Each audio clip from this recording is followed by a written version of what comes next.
Assalamualaikum warahmatullahi wabarakatuh. Selamat pagi Dewan Juri, selamat pagi semuanya. Nama saya Zakia Lena Krezania. Saya bersekolah di SDIT Al-Furqan Palembang. Saya ingin menceritakan tentang cerita yang berasal dari Provinsi Sumatera yang berjudul Air Mata Pangeran Tapah Lanang. Di kawasan Marga Bengkulah terdapat seorang pangeran yang bernama Pangeran Tapah Lanang. Sejak kecil ia sudah ditinggal ibunya karena kesalahannya mencuri 35 karung padi milik warga. Pangeran diusir oleh sang ayah. Di dalam pengembaraannya, pangeran menikah dengan seorang putri yang sangat cantik yang bernama Putri Gelam. Mereka dikaruniai oleh seorang putri yang sangat cantik. Di suatu malam, pangeran bermimpi bertemu dengan seorang wanita tua. Wanita tua itu pun berkata, "Permisi, saya ingin menyampaikan bahwa satu tetes air matamu saja bisa memenuhi satu sumur yang kosong. Ingat pesan saya ini." Pangeran pun terbangun dan ia terkejut.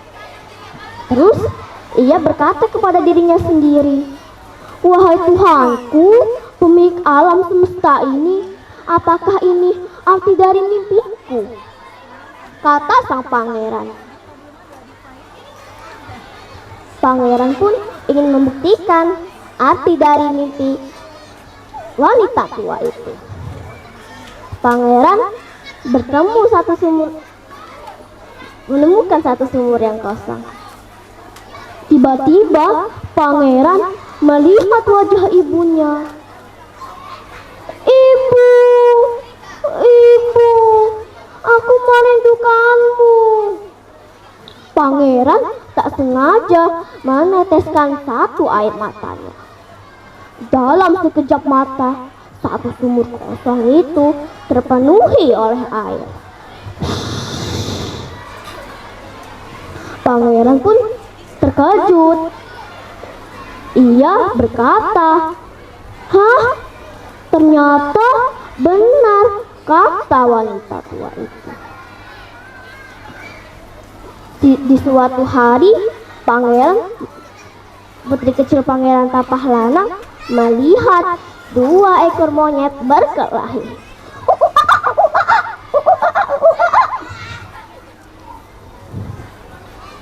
Tiba-tiba putri kecil Pangeran Tapah Lanang pun digigit oleh salah satu monyet. Tapi teman-teman takdir berkata lain, putri kecil Pangeran Tapah Lanang pun meninggal dunia. Pangeran pun menangis, tak kuasa menahan tangisnya.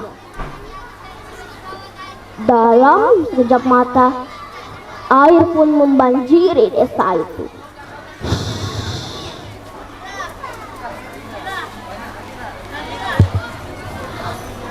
Pangeran pun bergegas membuat perahu dari kayu rumahnya. Pangeran mendayung dengan sekuat tenaganya.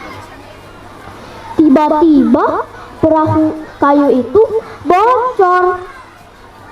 Ia menyebabkan tenggelamnya Pangeran Tapah Lanang, istrinya, dan jasad anaknya. Setelah kejadian tenggelamnya Pangeran Tapah Lanang, istrinya, dan anaknya sudah meninggal dunia, warga setempat pun menamakan danau itu bernama Danau Teluk Gelam, atau diambil dari nama istri Pangeran Tapah Lanang, yaitu Putri Gelam.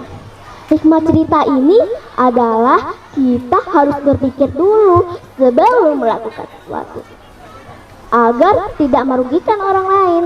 Wassalamualaikum warahmatullahi wabarakatuh. Waalaikumsalam warahmatullahi wabarakatuh.